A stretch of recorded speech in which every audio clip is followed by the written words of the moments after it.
আসসালামু আলাইকুম, নতুন একটা ব্লগে স্বাগতম। আজকে আমি যাচ্ছি হচ্ছে আমাদের বাগানে। এখানে বিভিন্ন ধরনের শীতকালীন সবজি লাগানো হয়েছে, সেটা দেখার জন্য আপনাদের সাথেও শেয়ার করি। চলুন ভিডিওটা শুরু করা যাক। হচ্ছে পানি দেওয়া হচ্ছে খেতে, তো সেই কারণে পাইপে করে পানি নেওয়া হচ্ছে বাসায় থেকে মোটর দিয়ে। একটা ছোট্ট সাঁকো।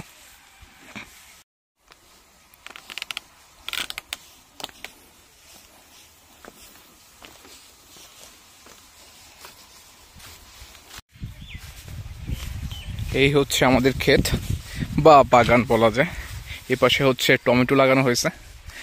এই ছোট ছোট টমেটো ধরেছে গাছে।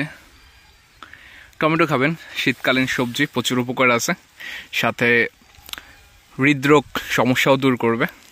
কেবলই পানি দেওয়া হয়েছে। এছাড়া সামনে কিছু করলা গাছ লাগানো হয়েছে, যেটা রোগ প্রতিরোধ ক্ষমতা বাড়ায়।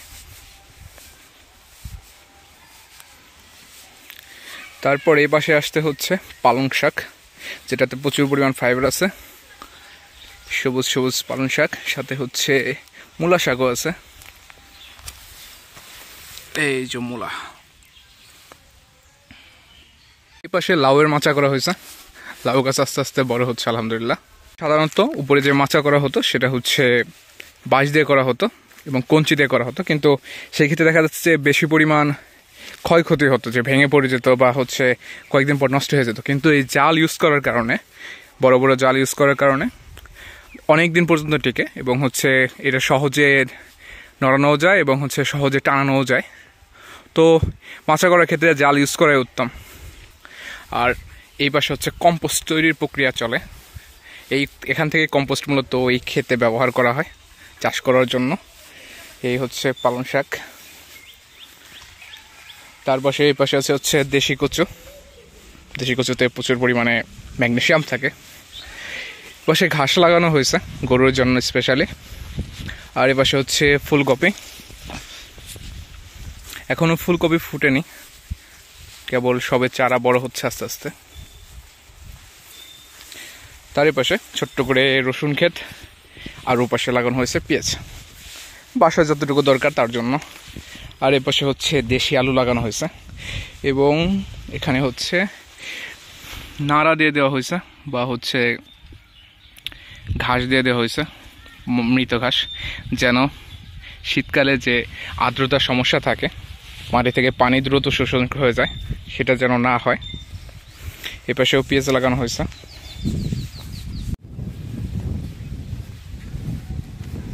এটাকে বলা হয় হচ্ছে সাগা পেঁয়াজ আমাদের এলাকায়, যেটা হচ্ছে বড় বড় পেঁয়াজই লাগানো হয় সরাসরি এবং সেখান থেকে পেঁয়াজ আরও বড় হয় এবং হচ্ছে টোটাল বড় বড় পেঁয়াজ হয়। আর এই পাশে যদি আপনারা দেখেন যে ছোট ছোট পেঁয়াজ, এগুলোকে বলা হয় হচ্ছে হালি পেঁয়াজ, যেটা হচ্ছে পেঁয়াজের ছোট ছোট বীজ হয় সেগুলো থেকে লাগানো হয় এবং এইটা নিয়ে সরাসরি ক্ষেতে লাগানো হয়। এটাও যদি আমাদের ক্ষেত না, অন্যজনের ক্ষেত। তারপরে এই পাশে হচ্ছে ধনে পাতা লাগানো হয়েছে, যেখান থেকে ধনিয়া তৈরি হয়, ভালো পরিমাণে লাগানো হয়েছে। এই পাশ থেকে শুরু করে এ পাশ পর্যন্ত। একটা জিনিস লক্ষ্য করুন, স্পেশাল ধরনের বেড়া দেওয়া হয়েছে, যেটা আমাদের এলাকায় বলা হয় বেরেটি গাছ। দেখেন ছোট ছোট স্পাইক বা কাটা আছে এর সাথে। এটা প্রাকৃতিকভাবেই তৈরি হয় এবং হচ্ছে এই গাছটা সুন্দর মতো কেটে এরকম করে লম্বা করে দিলে অনেকটুকু লম্বা হয়, এক ধরনের লতা। সামনে হচ্ছে ছোট্ট একটা জঙ্গলার মতো আছে। এখানে ছোটবেলায় আরও বেশি জঙ্গল ছিল, এখন কেটে অনেকটুকুই পরিষ্কার করা হয়েছে। আগে এখানে বিভিন্ন ধরনের পাখি থাকতো এবং দিনের বেলাও মানুষ আসতে ভয় পেত যে হয়তো ভূতে ধরবে। সামনে বেত গাছ, যদিও বেত গাছ এখন অতটা দেখা যায় না। আর একটা তাল গাছ। যে গাছ দিয়ে বেড়া দেওয়া হয়েছে বলছিলাম, সেটা মূলত হচ্ছে এই গাছটা, এবং এই গাছটা আস্তে আস্তে মোটা হয় এবং দেখেন যে প্রত্যেকটা এর সাথে আস্তে আস্তে একটা একটা করে কাটা লাগানো আছে, যেটা প্রাকৃতিক বেড়া দেওয়ার জন্য অনেক ভালো। এই হচ্ছে পুরো জঙ্গল বাইচার। এখানে একটা জিনিস লক্ষ্য করুন যে কোনো কিছু লাগানোর জন্য বা চাষ করার জন্য রোদ অনেক দরকার। এই অংশে এখানের গাছের ছায়া পড়ার কারণে দেখেন এখানে কিছুই হয়নি, তার জন্য ঘাস লাগিয়ে দেওয়া হয়েছে। এদিকেও ফলন কম, কিন্তু যে অংশগুলোতে রোদ ভালো পড়ে সে অংশগুলোতে ফলন বেশি হয়। তো এর জন্য ক্ষেতের পাশে, বিশেষ করে বড় বড় ক্ষেতের পাশে বড় বড় গাছ না থাকাই ভালো। গাছ থাকলে উল্টো উপকারের চেয়ে অপকার বেশি হবে। এপাশে বিশাল চক। আমাদের এদিকে মূলত ধান লাগানো হয় না, এখানে পেঁয়াজ বেশি লাগানো হয়, এছাড়াও মরিচ লাগানো হয়। তো ক্ষেতের পর ক্ষেত খালি পেঁয়াজ আর পেঁয়াজ।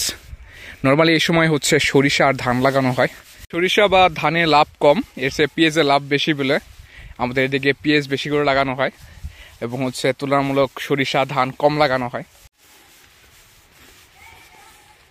আজকের ভিডিও এই পর্যন্তই। ততদিন ভালো থাকবেন, সুস্থ থাকবেন, বেশি করে শীতকালীন সবজি খাবেন এবং নিজেকে সুস্থ সবল রাখবেন।